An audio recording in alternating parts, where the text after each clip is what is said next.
aja tambah langkung dedeg pahala ibadah ngaosna. Sebab Allah masih anu ganjaran ngitung kumaha masyarakat sareng kamadaratanana. Al ujroh biqadril masyaqqah. Ayeuna di basihan hujan pasti pahala anakku Allah bakal ditikel-tikel. Muka tilu nama mudah-mudahan jantan hujan rahmat kanggo kasuburan.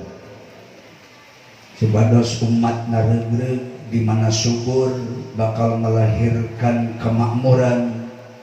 Biasanya kemakmuran melahirkan ketenangan, tapi ulah salah kaprah kesuburan, ketenangan, kesuksesan teu aya niat nu terbaik kecuali kanggo bekal li i'la'i kalimatillahi al-'ulya.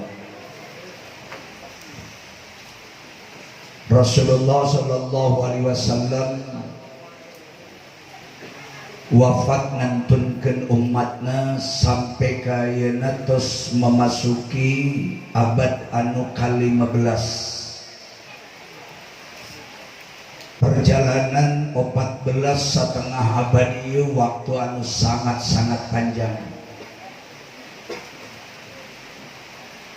Orang memaklumi, memahami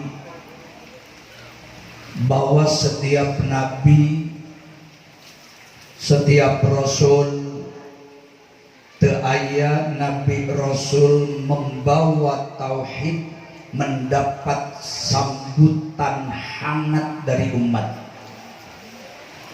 Jangankan disambut dengan sambutan hangat, diterima dengan cara yang wajar pun tidak pernah ada sejarah mencatat bahwa Nabi Rasul hadir membawa bendera tauhid ajaran Islam di tengah-tengah umat langsung diterima oleh lapisan masyarakat. Artinya fakta sejarah menunjukkan sadaya nabi, sadaya para rasul, pembawa tauhid, pembawa ajaran Islam dihadapkan dengan jutaan kenyataan, dihadapkan dengan berbagai kesulitan, sampai kepada Rasulullah Nabi Muhammad SAW mendapat caci maki, bahkan lebih daripada caci maki, ratusan kali percobaan pembunuhan untuk Nabi, untuk Rasul terakhir dilakukan oleh kelompok reaksioner, sehingga sejarah mencatat Rasul pernah diperintah Allah setidaknya 4 kali melakukan lawatan hijrah. Nabi keluar meninggalkan kota Mekah sebagai tempat kelahiran Nabi hanya dengan tujuan yang satu, untuk mendapatkan futuh demi kejayaan Islam. 13 tahun Rasulullah sallallahu alaihi wasallam di Mekah menyebarkan la ilaha illallah. Tidak pernah berhenti gangguan dan ancaman yang dialamatkan kepada Rasulullah sallallahu alaihi wasallam. Nabi pernah hijrah ke negeri Habasyah. Habasyah itu nama lama, nama baheula. Negeri Habasyahna sampai ayeuna tetap aya, cuma ganti nama. Baheula negeri namina Habasyah atau Habsyi, ayeuna negarana Ethiopia atau negara Ethiopia. Bisa dibayangkan Mekah Ethiopia itu ribuan kilo. Itu satu kali perjalanan Mekah Ethiopia itu lebih dari 4.500 km. Perjalanan 4.500 km memerlukan kemampuan fisik, memerlukan kesungguhan, keyakinan, memerlukan kekuatan mental yang membaja.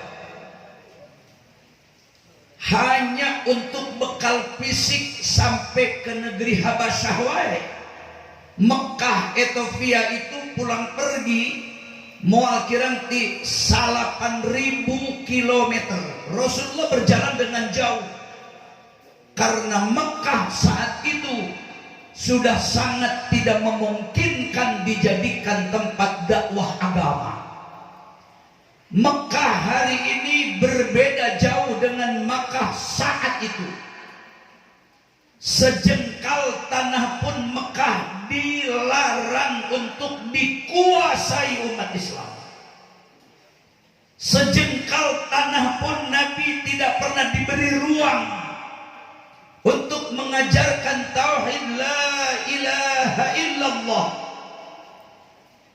Kekuatan Islam masih bisa dihitung. Ayat perang tak akan turun, tetapi Rasulullah ditekan oleh Allah Ta'ala. Tidak boleh lentur dan luntur, tidak boleh Nabi patah semangat.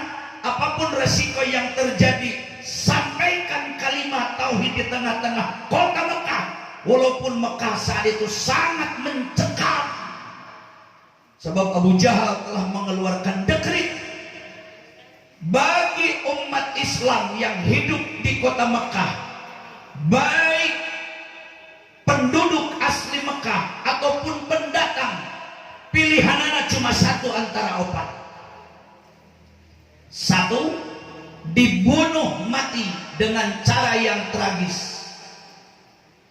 Pilihan yang kedua, harus siap mati di tali gantungan. Siapapun orang Islamnya yang ingin mengajarkan tauhid di Mekah saat itu. Nukatilu, pilihanana harus diusir dengan tidak hormat, dibuang keluar negeri Jazirah Arab. Nukaopatna, pilihanana harus meninggalkan ajaran Islam.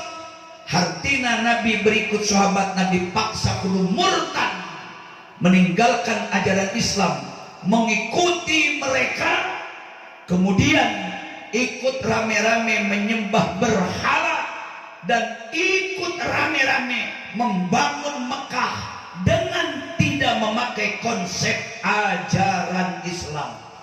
Maka sebelum Nabi dihadapkan dengan 4 pilihan itu, Allah sebagai pemegang skenario-nya sangat tahu Nabi diperintahkan untuk hijrah hanya untuk menyelamatkan agama, menyelamatkan diri dan menyelamatkan sejumlah pengikut yang sangat itu.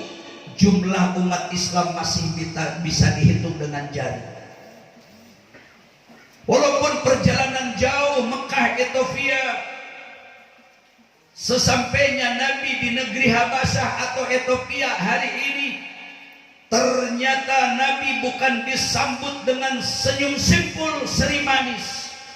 Malah Rasul lagi-lagi dihadapkan dengan pembunuhan. Ternyata Abu Jahal telah mengirimkan surat lebih awal sebelum Nabi melakukan perjalanan hijrah, memberi peringatan kepada seluruh para pemimpin negara tetangga.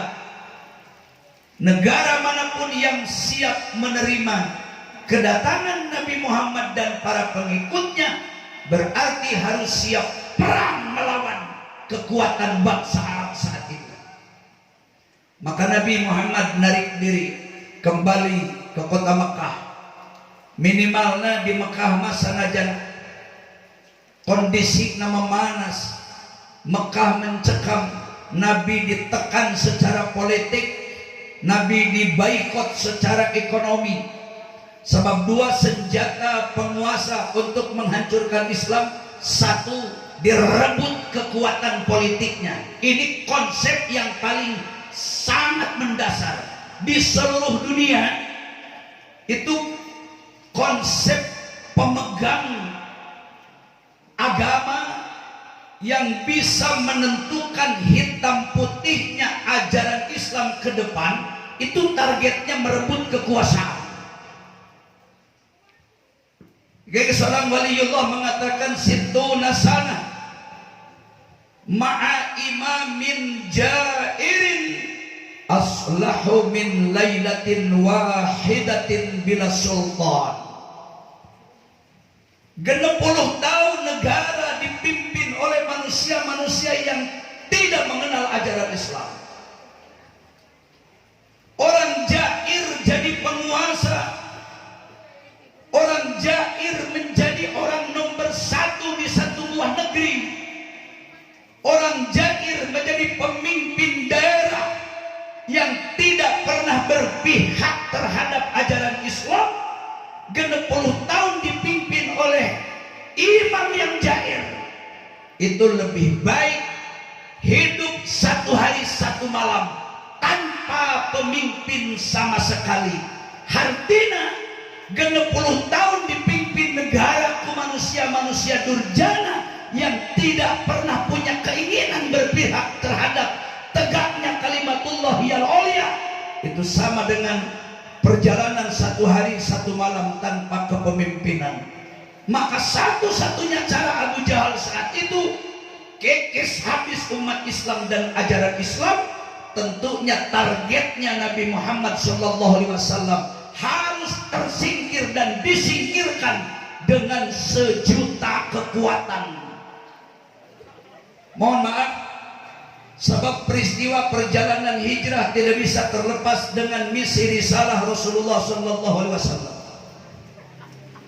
Terlebih perjalanan hijrah Nabi itu tanggal bulannya sami jeung bulan dilahirkeun Rasulullah SAW.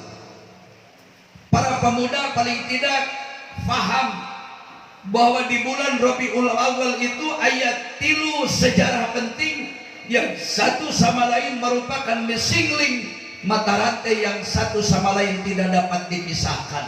Lahir Nabi, hijrah Nabi dan wafat Nabi. Hijrah, lahir dan wafat Nabi terjadi 3 sejarah ia sama-sama di bulan Rabiul Awal, hanya tahunnya yang berbeda. Hijrah Nabi Mekah Madinah itu terjadi di bulan Rabiul Awal alias bulan Mulud. Cuma versina ya 2. Aya ahli sejarah menyebutkan Nabi hijrah ke Madinah di pertengahan bulan Mulud malam Kamis tanggal 16 Mulud tahun 1124 Masehi. Tetapi sebagian ahli sejarah mencatat hijrah Nabi ke Madinah terjadi malam Senin, malam tanggal 12 bulan Mulud, dan Rasul sampai di kota Madinah akhir bulan Mulud. Bulan itu terjadi sama-sama bulan Rabiul Awal. Wafat Nabi sama tanggal lahirna jeung harina di bulan Mulud 12 dinten Senin 12 bulan Rabiul Awal. Berarti Nabi wafat, Nabi lahir tanggalna sama cuma tahun berbeda. Bahkan hijrah Nabi sama bulan Rabiul Awal cuma tanggal dan tahun yang berbeda. Secara tidak langsung setiap memperingati Maulid Nabi sama dengan kita semua mengenang perjalanan hijrah Nabi. Memperingati Maulid Nabi sama dengan kita mengenang sejarah pahit wafatnya Kangjeng Nabi Muhammad SAW. Dan hijrah ini adalah ujung tombak perjalanan untuk menentukan kejayaan dan kemenangan umat Islam. Sehingga Rasulullah narik diri dari Habsyi ke Mekah. Di Mekah situasi makin memanas. 2.000 orang intel, 2 shift siang malam, siang di subuh sampai maghrib. Itu dipastikan 1.000 orang intel turun untuk mencari keberadaan Nabi dan sahabat. Tugasnya di mana Nabi tinggal, di mana sahabatnya kumpul, naon gerakan umat Islam nu dilakukan pada hari itu, apa target yang perlu dilakukan oleh orang Islam. Maka intelijen Abu Jahal yang 1.000 orang di waktu siang itu memata-matai mencari Nabi di mana Rasul dan sahabatnya berada.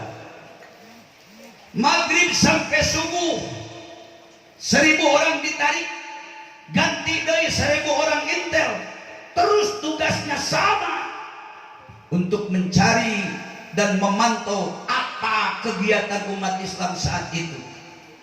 Lamun terus Nabi Muhammad dan sahabat mengajarkan Islam, mengajarkan tauhid, instruksi dari negara langsung Nabi Muhammad dan pengikutnya habisi, tidak usah kenal kompromi, dimanapun berada bunuh Nabi, bunuh sahabat, kalau bisa bunuh dimutilasi. Sebab mereka orang kafir punya kepercayaan Nabi Muhammad itu orang hebat, Nabi Muhammad itu manusia istimewa. Jadi lamun dibunuh gitu-gitu wae tidak mustahil engke bisi Nabi Muhammad hirup deui, hirup deui, hirup deui, hirup deui. Makanya instruksinya bunuh, cacat, mutilasi. Maka Rasulullah pun diperintahkan Allah sebelum mereka bergerak, Kanjeng Nabi diperintahkan hijrah ke kota Taif, yang perjalanan Mekah Taif itu hampir 450 kilo. Sampai di Taif kumpul masyarakat Taif, kaum Bani Tsaqif yang terkenal masyarakat sangat radikal. Dari jumlah sekian puluh ribu masyarakat di Taif, hanya satu orang yang ikrar mengucapkan 2 kalimat syahadat. Hartina dari sekian ribu penduduk Taif, mung saurang anu berani ikut Nabi menyatakan diri asup Islam. Itu namanya Adas, yang sampai hari ini dibangun sebuah masjid di Taif, diambil dari nama sahabat yang satu-satunya masuk Islam dengan nama Masjid Adas. Rasulullah pun menarik diri setelah Rasul luka serius karena kaum Bani Tsaqif melempari Nabi dengan batu, dengan senjata tajam. Ribuan masyarakat Taif turun, kabeh mawa senjata tajam, paling tidak mawa benda tumpul, dengan target membunuh, menghabisi Nabi di Taif. Lagi-lagi Nabi Muhammad diberikan pertolongan oleh Allah Ta'ala sehingga Nabi lolos dari upaya pembunuhan yang dilakukan oleh kaum kufar. Maka Rasul pun kembali lagi ke kota Mekah. Di Mekah makin memanas lagi. Nabi hijrah lagi ke Habsyi yang kedua atau ke Ethiopia. Sampai di Ethiopia memanas lagi situasi, Nabi kembali ke Mekah. Sampai terakhir Rasulullah diperintahkan hijrah ke kota Yathrib. No ayeuna lebih terkenal Yathrib itu dengan nama Madinatul Munawwarah, sampai Nabi menghembuskan nafas terakhir alias wafat di Madinah. Tetapi intisarul Islam belum selesai. Walaupun takmilul Islam atau kesempurnaan ajaran Islam sudah diyakini karena Allah telah menurunkan SK, al-yawma akmaltu lakum dinakum wa atmamtu alaikum ni'mati wa raditu lakumul Islam madina. Islam agama yang sempurna sampai kiamat nanti. Islam sudah selesai kesempurnaannya. Artinya tidak perlu umat Islam di dunia yang meragukan kebenaran Al-Quran. Malah lamun Al-Quran anu geus paten kemudian dibikin seminar, dibikin simposium, pasti hasilnya ngaco. Sebab moal aya manusia pinter di dunia, profesor, doktor anu melebihi kemampuan ilmu Allah Ta'ala, sangat mustahil. Jelamun dibikin acara seminar, simposium membongkar tentang ahkamul Islam, itu pasti hasilnya rusak. Salah satu contohnya di Kediri pernah diayakan seminar, pesertana beberapa doktor dari kesehatan, kemudian para sarjana dari mulai S1, S2, S3, ratusan orang-orang pinter kumpul membahas satu makalah bagaimana status hukum tentang daging anjing dan babi yang menurut syariat Islam atau di dalam Al-Quran dinyatakan haram daging babi, daging anjing dikonsumsi oleh manusia.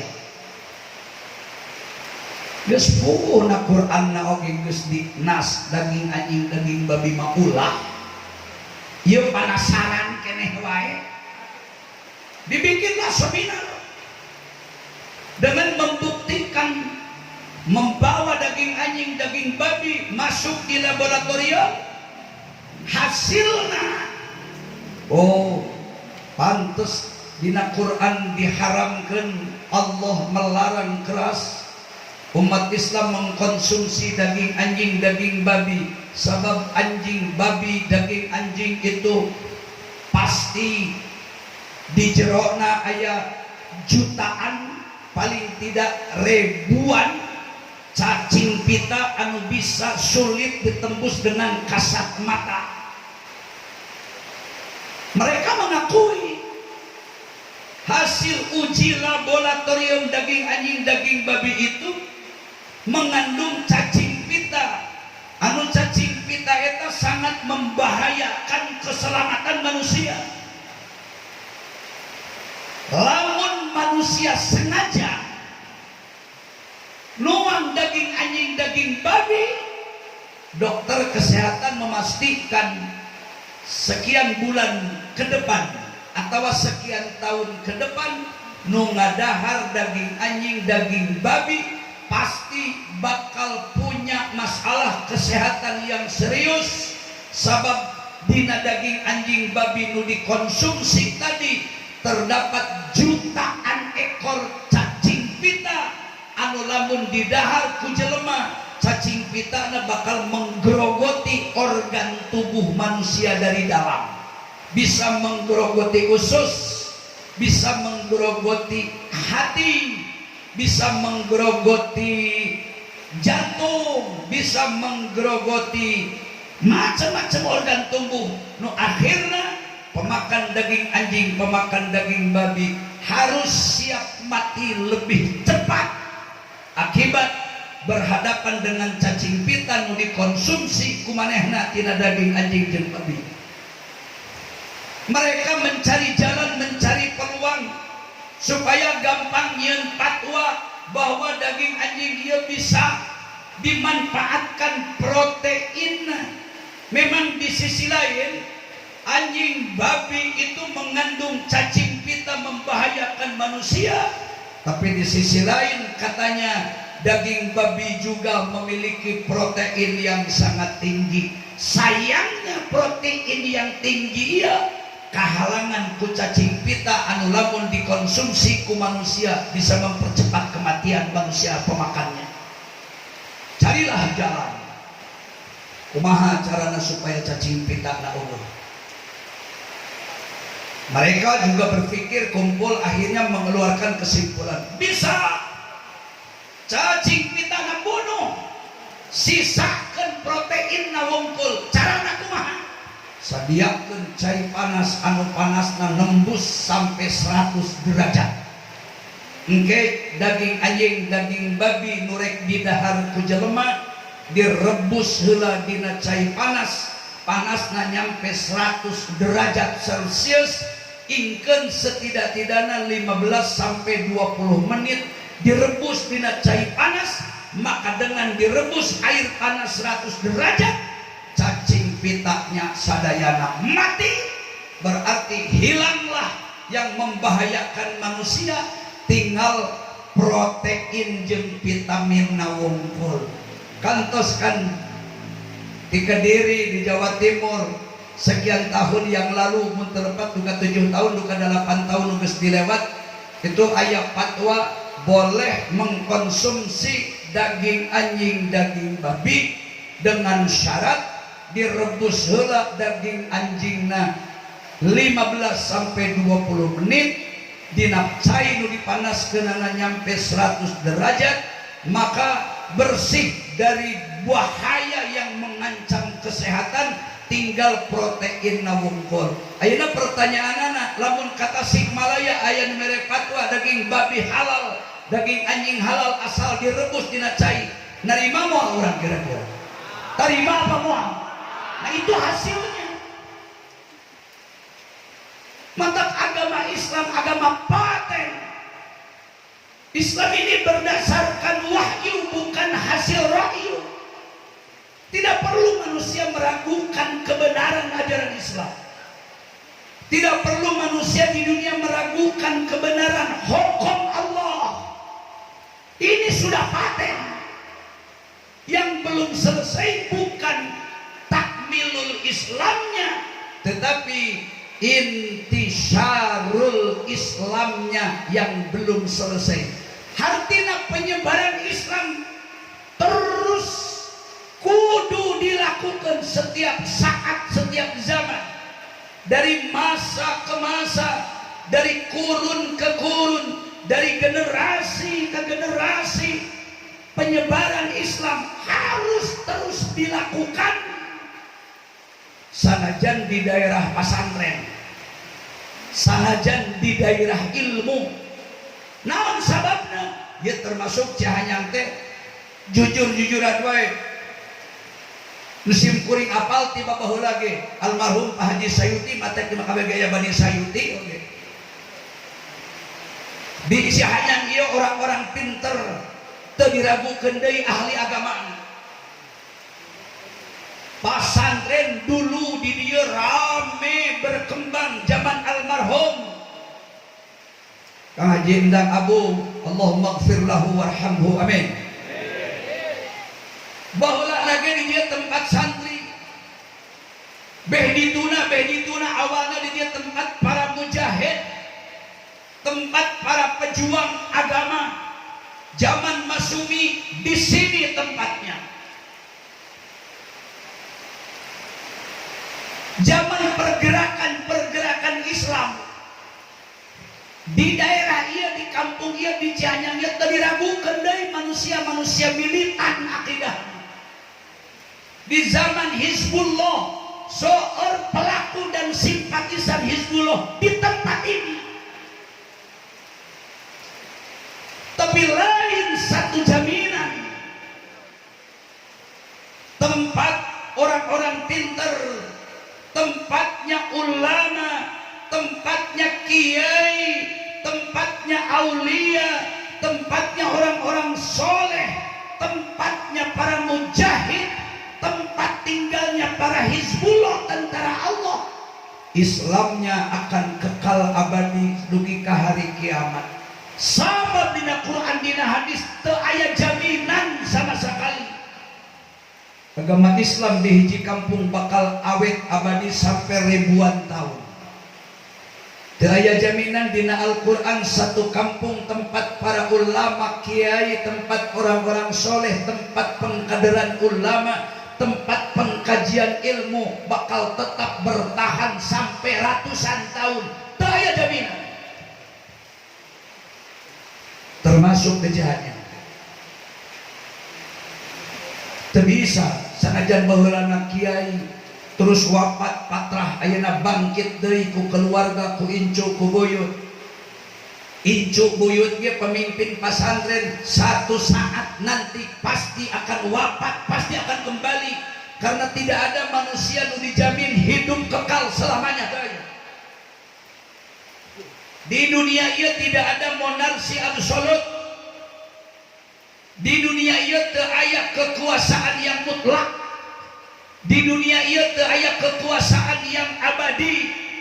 Pasti satu saat akan bergulir dan bergeser karena kematian, karena sakit, atau mungkin sebahagian tokoh ruhnya agama pindah domisili dari satu tempat ke tempat lain. Sedangkan pindahnya alim, pindah tempatnya ulama dari satu tempat ke tempat lain yang jauh, tidak ada bedanya dengan wafatnya kiai, wafatnya ulama.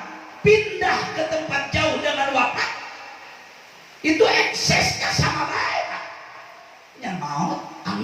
nana eueuh. Ayeuna pindah tapi jauh, amal di tempat eta eueuh.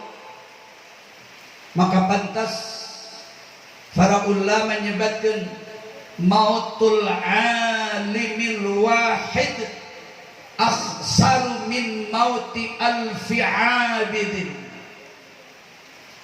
Maut hiji alim hilangnya karena pindah tempat atau wafatnya seorang alim, hiji alim hilang, itu akan lebih memprihatinkan masyarakat lebih daripada rugi mautna 1000 manusia nu ahli ibadah ahli sujud. Cacakan dibandingkeunana jeung ahli ibadah. Alim hiji itu berbanding 1000 manusia ahli ibadah tetapi bukan alim. Mautna hiji ahli ilmu akan lebih menyulitkan dan memprihatinkan serta merugikan tatanan kehidupan beragama, lebih rugi daripada mautna 1000 jelema ahli ibadah. Tetapi ahli ibadahna nu lain ahli ilmu. 1 berbanding 1000, inilah alim. Naon sababna? Karena alim itu disebut warasatul anbiya. Alim itu disebut umanaur rasul.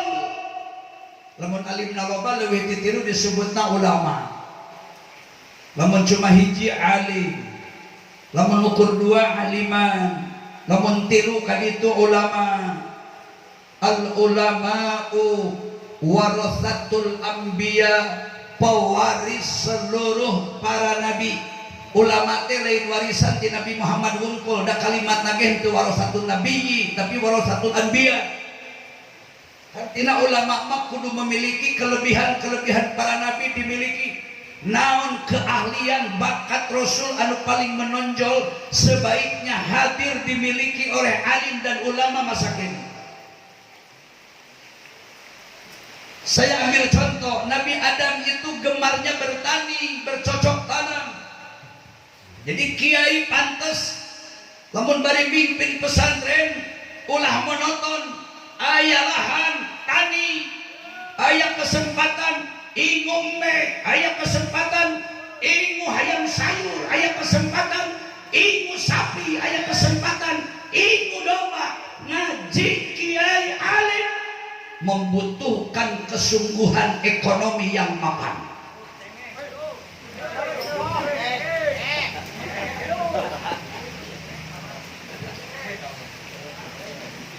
Paling tidak kiai mah tani.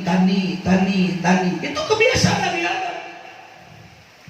Kabeh dianakeun Nabi Ibrahim selain gelarnya Nabi Rasulullah, Nabi Ibrahim itu punya keahlian yang luar biasa hebat, mampu menjadi arsitektur ulung, membangun bangunan-bangunan yang sangat megah. Nabi Ibrahim ahlinya. Maka Allah diperintahkan rehabilitasi Ka'bah itu di zaman Nabi Ibrahim alaihissalam. Karena Nabi Ibrahim punya kemampuan, lain cuma sekedar Nabi dan Rasul, tapi Nabi Ibrahim alaihissalam juga seorang arsitektur ulung, ahli pembangunan.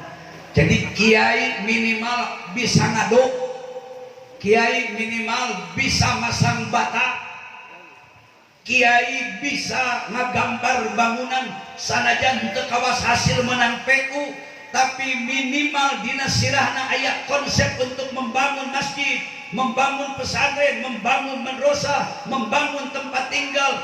Cukup mempelajari keahlian para nabi rasul sebelum alim hari ini. Nabi Musa memang tepati sohor Nabi Musa ngabangunna tanikna tepati dibejakeun dalam sejarah, tapi Nabi Musa punya keberanian. Selain Nabi dan Rasul, Nabi Musa punya mental baja, siap menegakkan yang hak, siap melawan segala kemunkaran dan kezaliman, siap berhadapan dengan manusia-manusia penjahat agama. Jangankan orang lain, seandainya penjahat agama bapak kandung atau bapak angkat Nabi Musa alaihissalam, beliau siap lawan dengan segala resiko hidup atau mati, dan itu terbukti. Nabi Musa timimiti umur 3 poe geus jadi anak angkat na Firaun, sehingga Nabi Musa itu dibesarkan oleh Firaun, dirawat ku Firaun, digedekeun ku Firaun, nu tukang marabanana tuang leutna ku Firaun. Geus Nabi Musa diangkat jadi nabi, jadi rasul, kudu berhadapan dengan bapak angkatna Firaun. Nabi Musa tidak pernah berhitung mundur-munduran. Kajen Firaun bapak angkatna, kajen Firaun nu marabanana, kajen Firaun nu ngagedekeunana, kajen Firaun gede jasana, tetapi dina masalah akidah bertentangan teu dideuleu ku Nabi Musa mah borok lah ditingali atuh. Monya ka Nabi dideuleunya teu ditingali, kajen bapak angkatna jasana gede, tapi ini kan masalah akidah, masalah agama. Dulur baraya tatangga bapak angkat tapi berseberangan dalam akidah, lawan. Dan Nabi Musa telah menunjukkan itu. Daya manusia paling berani untuk menegakkan kalimatullah saat itu melawan kebiadaban Nabi Musa yang sikapnya sangat otoriter. Kecuali Nabi Musa alaihissalam, Fir'aun dilawan. Jadi lamun kiai ayak kiai wanian eta teh katetesan kawanina Nabi Musa. Lamun kiai resepna ngabangun terus eta kiai kaserepan kebiasaan Nabi Ibrahim. Lamun kiai gawena ka kebon ka sawah tani wae eta mah katetesan Nabi Adam alaihissalam. Aya kiai nu tarana naon ngawuruk we ek lapar se rek manggih dahar rek make gining sep rek kelaparan kajen make rudin kajen. Allah nu terpikirkan kecuali kejayaan Islam dan penyebaran ilmu agama, sehingga berani mengorbankan kepentingan pribadi di atas kepentingan agama. Miskin siap, fakir miskin siap, sangsara balangsak siap, kelaparan siap, pakai compang camping siap, hanya berpikir tentang penyebaran agama. Kawas Nabi Syuaib gitu. Nabi Syuaib mah ngabur tani tara ngabangun mangsa bodoh kumaha batu, tapi 1 kali 24 jam Nabi Syuaib dipastikan lebih loba membaca ilmu agama ketimbang Nabi Syuaib berkiprah berpikir soal ekonomi. Kolomna paling banter saparapat peting. Lamun 12 jam paling banter, kolomnya 3 jam. Sesana lebih tina 3 jam hanya untuk agama dan ilmu. Itulah karya kebiasaan Nabi Syuaib alaihi salam. Bapak dan Ibu sekalian, Tuhan beri ngadaguan rat hujan istagragan hiji-hiji.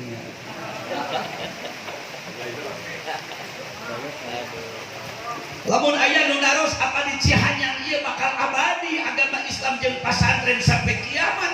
Jawabna tidak ada jaminan. Kemungkinan anak bisa iya bisa tidak. Mungkin baik cai ngagarayo. Ini palauran dia. Portalina masak diberok. Serius ngagayot di wae.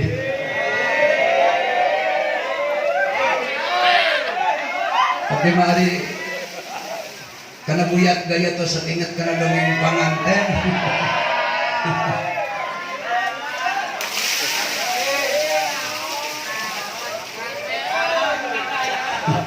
Geus lah, kita mau bagian akame nyolokan ngegayot namanya.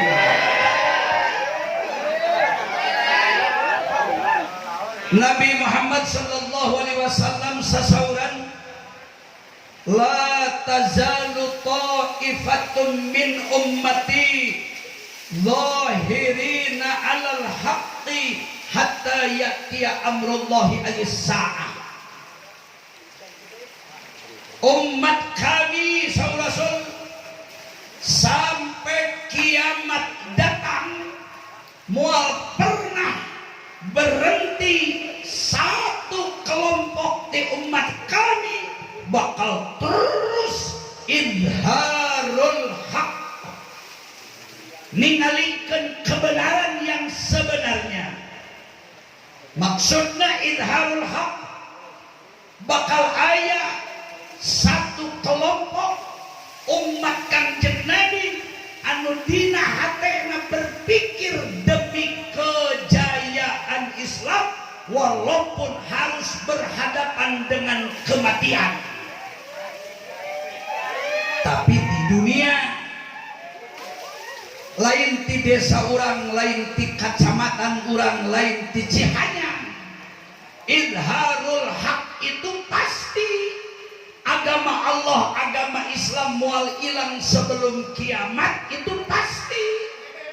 Agama Allah dijamin oleh Allah sampai kiamat mual pernah hilang dari muka bumi ini di dunia.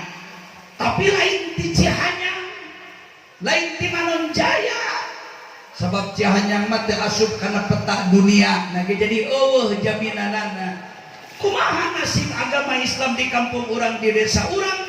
Jawabannya cuma hiji, awet teu awetna Islam di tempat ieu, kuat teu kuatna Islam di kampung ieu, hidup matina Islam di desa ieu, maju mundurnya agama Islam di kecamatan kabupaten ieu, secara teori mutlak tergantung masyarakat muslim anu ayeuna ku Allah diberikan kesempatan hidup.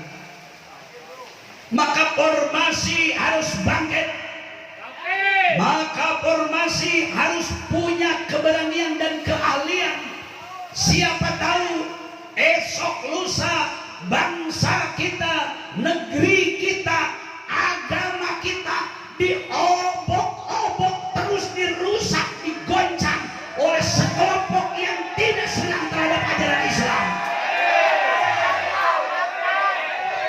Andai kata Ibu Pertiwi memanggil kita semua, andai kata Allah dan Rasul meminta kita semua untuk bangkit maju ke medan laga hanya mempertahankan kalimatullah, saya harap formasi di Cihanyang ieu kudu siap berani untuk maju ke medan laga hanya demi kebenaran, keadilan dan kejujuran. Alhamdulillah, alhamdulillah. Makanya kudu dimanfaatkan. Ya kasep ya, bisi aya anggota formasi tapi di luar santri. Malah mungkin anggota formasi mah lain santri nu mukim. Santri nu mukim mah biasana datang di luar kampung, di luar desa, malah di luar kecamatan. Eta geus jadi sunnatillah di mana-mana. Lamun aya hiji pesantren di kampung eta, biasana mayoritas lolobana nu belajar ngaji di pesantren eta di luar daerah nu leuwih jauh lain penduduk asli lembur eta. Itu geus jadi sunnah di mana-mana. Bisa dibuktikan pasantren mana bae rek gede rek leutik jumlah santri pasantrenna, jarang penghunina nu masantrenna asli penduduk lembur eta. Termasuk di Barakatul Huda moal leuwih loba urang Cihanyang manu ngaji di Barakatul Huda teh pasti di luar Manonjaya, di luar Cihanyang. Ayeuna di dieu kucek Haji Ija dilanjutkan berkana sepuhna Pak Kiai Haji Ali disokong dengan keluarga besar Bani Sayuti. Insya Allah nu mondokna nu ngajina moal leuwih loba urang dieu na anger lolobana jelema ti luar deui wae. Tapi formasi sanajan teu mukim di pondok pesantren, sanajan formasi teu mukim 1 kali 24 jam di pondok pesantren, saya minta ideologina kudu jelas, akidahna kudu jelas, pergerakanana harus jelas.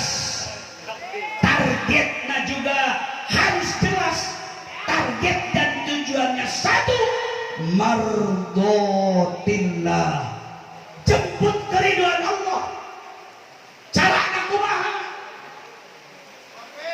Ingat ayeuna sekedapnya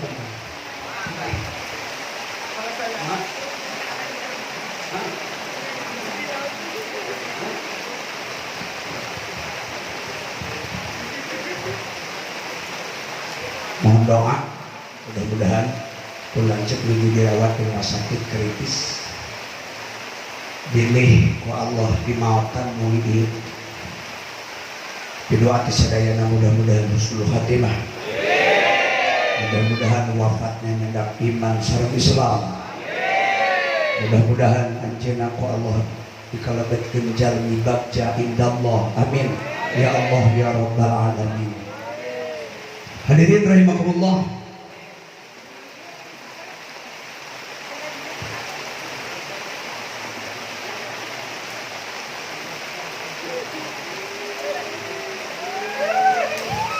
aya usul gampang minta potong tumpeng segala lupa ya. Setik dong kerja pemuda ya. Ya ngomong muadina kitabnya. Kang Haji kemari kurang lebih 8 bulan yang lalu ngahaja lelempangan ke Mesir, ke Turki, ke Yordan, ke Uzbekistan, ke Moskow, ke Samarkand, terakhir sampai ke Masjidil Aqsa di Palestina. Saya melihat dengan kasat mata sebetulnya ada apa, pergerakan gejolak yang meminta umat Islam seolah-olah mau disingkirkan seperti di zaman Nabi, di zaman Rasul. Ternyata yang namanya Bani Israel di Quran dicatat, diangkat jadi judul surat. Memang watak kaum-kaum kufar di Israel itu selalu membuat pemikiran kemudian menjadikan pergerakan. Aya sekelompok ngarana di Israel disebut Najius, tapi di Indonesia disebut Najionis.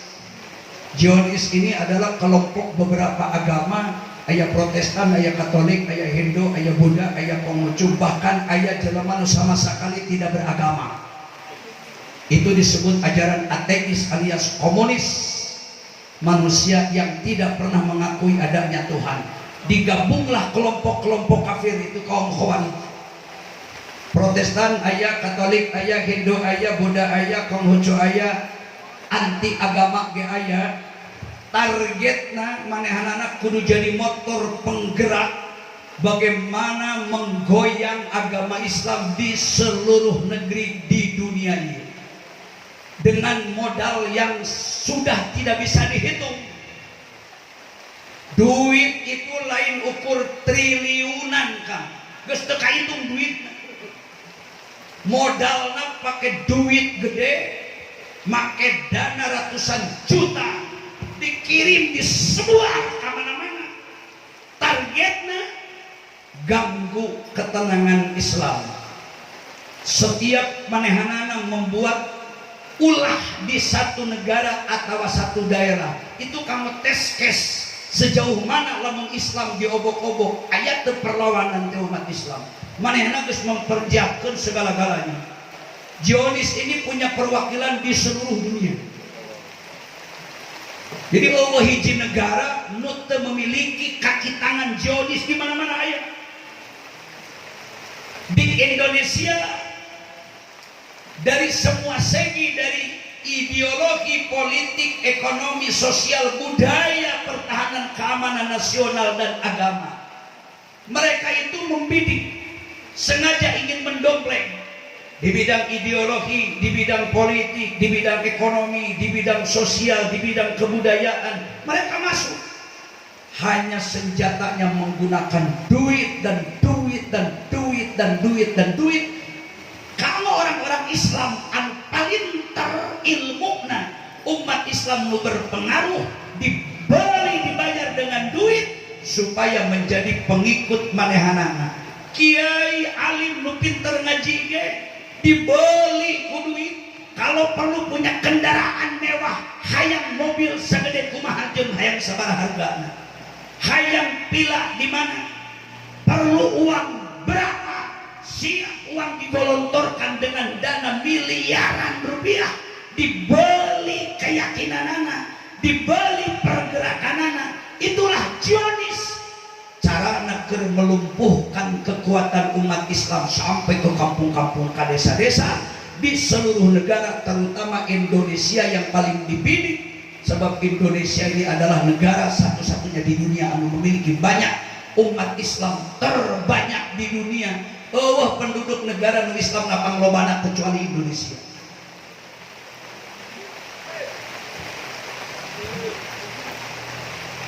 Saya teringat karena sebuah hadis Kanjeng Nabi, ya'ti 'alan nasi zamanun ulama'uhum kadhi'ab wa umara'uhum kal asad wa ra'iyya'uhum kal ghanam.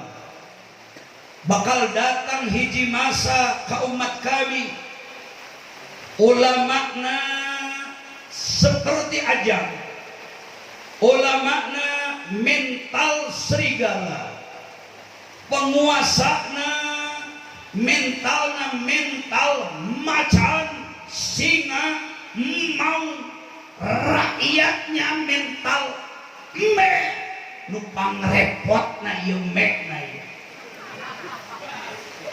Bejana me papanggih jeung mau sasalaman, atau me papanggih jeung ajak sasalaman, lumpat ka ditu dihakan, lumpat ka dieu oge dihakan. Lamun didawuhkeun ku Nabi, ieu pasti kebenaranana. Lain sugan. Lamun qala Nabi itu bukan prediksi, tetapi pasti terjadi. Bakal datang hiji masa ka umat kami nu dina eta masa sangat transisi, ulama uhum kadhi'ab, ulama-ulama na bagaikan serigala. Bagaimana kolerasinya dengan fakta hari ini gerakan Zionis di dunia? Mereka membagi-bagikan uang dan fasilitas. Kiai ajengan nu berpengaruh didekati, diberi duit, diberi mobil, dibagi sapi, dibagi hayam, diberi tanah, diberi kedudukan, diberi fasilitas. Tiap bulan uang masuk ke rekening dengan satu target supaya kiai dibungkam diam. Kudu muji sanajan perilaku manehna salah, kudu nyebut bener sanajan omongan manehanana bohong, kudu nyebut alus sanajan geus terbukti gerakanana bodoh. Sulit mencari ulama kiai yang istiqomah di atas kebenaran. Mun baheula perang ngalawan senjata, aya nama perang ngalawan harta dan tahta. Ini kan hadis Nabi.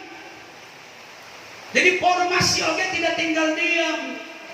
Makanya pemuda, remaja masjid apapun namanya, kudu melek aya nama, kudu jeli, celikna kudu rebing, panonna kudu molotot, hartina kudu melek terhadap situasi dan kondisi. Kita semua harus paham mau kemana negeri ini arahnya. Mau dibawa kemana bangsa ini sebenarnya? Siapa yang akan jadi penguasanya? Islam di masa akan datang bahkan makin subur, akan makin rusak. Sedangkan kepemimpinan di sebuah negeri atau di daerah itu sangat menentukan subur jeung kroposna agama Islam. Dinur ra'iyyati bidini mulki. Sagede kumaha kekuatan agama Islam di kampung, di daerah, di desa, di kabupaten, di provinsi, di negara masing-masing. Jawabannya cukup. Siapa pemimpin hari ini yang menjadi idola masyarakatnya? Tidak mungkin seorang penguasa bakal berpikir membuat kebijakan untuk kejayaan Islam, pendidikan, masjid, pesantren. Tidak mungkin. Lamun manehanana oge ditekan ke atasanana, ulah berpikir soal agama, soal Islam. Yang rugi siapa? Masyarakat kene. Makanya pemuda, nu ayeuna nuju milad salapan tahun formasi di Cianjang. Ini saya angkat jempol, luar biasa. Jarang aya organisasi kepemudaan bari dibentuk lahir keinginan sendiri bertahan lebih di 5 tahun. Biasanya lamun organisasi kepemudaan anu lahir kusorangan kelompok tanpa dana 1 tahun 2 tahun bubar, 2 tahun katiluna bubar, 4 tahun kalimana bubar. Sarua jeung lilana bupati wali kota gubernur 5 tahun ganti, 5 tahun ganti, 5 tahun ganti. Ya organisasi kepemudaan biasanya jarang bertahan 5 tahun. Tapi formasi di Cianjang ayeuna ulang tahun nu kasalapanna luar biasa. Alhamdulillah. Siap atau tidak siap? Sanggup atau sanggup? Becus atau becus? Formasi pemuda hari ini adalah menjadi pemuda-pemuda idaman agama, ulama, kiai, bangsa, negara. Bawa bangsa dan adik-adik kalian kepada jalan yang benar sepanjang formasi istiqomah. Insya Allah ajaran Islam minimal di Cihanjang mual pernah surut. Insya isim kuring gitu balik ngajina 2 jaga jauh beda kehalangan hujan aya pamunut aya motong tumpeng gitu tapi maksudnya kumaha aya surat yang tulisan hayang dipotong tumpeng bari sholawat mahalul qiyam sim kuring nyangakeun we ka ingkang raka yang Haji Ali aya Mang Haji Aos jalaran sim kuring ieu pun lanceuk keterang nasibna nah wafat atuh teu. Jadi abdi mohon izin mohon pamit untuk tiasa sampai kapotong tumpeng segala rupa sampai sholawat mahalul qiyam. Nu jelas formasi hari ini adalah calon pemimpin di hari esok. Insyaallah formasi solid, akhlak moral masyarakat minimal di Cihanjang akan bisa dipercaya. Formasi kudu siap melawan segala kemunkaran, formasi kudu siap melawan segala kedoliman, formasi harus jadi garda terdepan lawan narkotika, lawan narkoba, lawan perzinahan, lawan kebodohan. Formasi kudu terus belajar menuntut ilmu, baik di sisi ilmu agama yang menyangkut kepentingan duniawi atau belajar agama membutuhkan kepentingan kehidupan ukhrawi. Lebih kurang mohon maaf, secara pribadi saya ikut bersyukur bahwa persatuan pemuda remaja masjid pokoknya disingkatnya jadi formasi. Selamat milad yang ke-9, mudah-mudahan formasi tetap jaya, amin. Nu kadua kumargi ieu tempat ayeuna tos dibangun deui pesantren, membangkitkan sekian belas tahun pernah ieu pesantren surut karena wafatnya muassis pesantren almarhum ayeuna diteruskeun masih ku keluarga. Mudah-mudahan ieu pesantren terus bertahan dianggap tempat pengkajian ilmu agama, perlu mendapat dukungan dari semua pihak dan keluarga. Jangan berpikir siapa yang jadi pemimpin, jangan berpikir sah jadi imam di pesantren. Kita ini bagaikan kesebelasan main bola, teu kudu berpikir sah ngasupkeun bola, nah teu kudu parbut hayang ngasupkeun bal ka pihak lawan. Nu penting nama gol we, mampu menggogolkan gol pihak lawan, da anger kemenangan mah jasa kesebelasan. Biasanya penyakit di pesantren lamun loba teuing ajengan anak ya biasana aya we persaingan. Nu ieu hayang ti hareup, nu ieu hayang ti hareup, nu ieu hayang ti hareup. Eta mah geus lumrah di mana-mana oge. Mudah-mudahan sadayana masing-masing bisa mengendalikan diri. Kita siap siaga berjalan untuk menyubur makmurkan lembaga pendidikan ieu. Sanaos kapungkur di dieu rame teras pernah putus tapi ayeuna insyaallah rame deui, rame deui, rame deui, rame deui.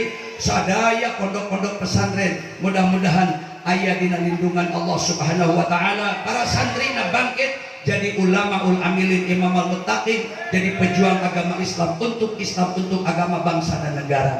Hadanallahu wa iyyakum ajmain. Wassalamualaikum warahmatullahi wabarakatuh. Ujang aja we motong tumpeng banyak. Suruh kiai kamu motong tumpeng jeung sholawat aja mati.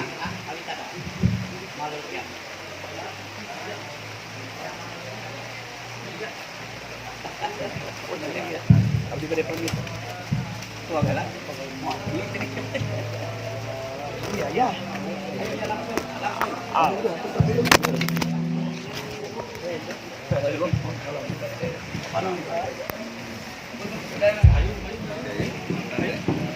Biasa banyak pemuda formasi Pak Agung. Sadayana sami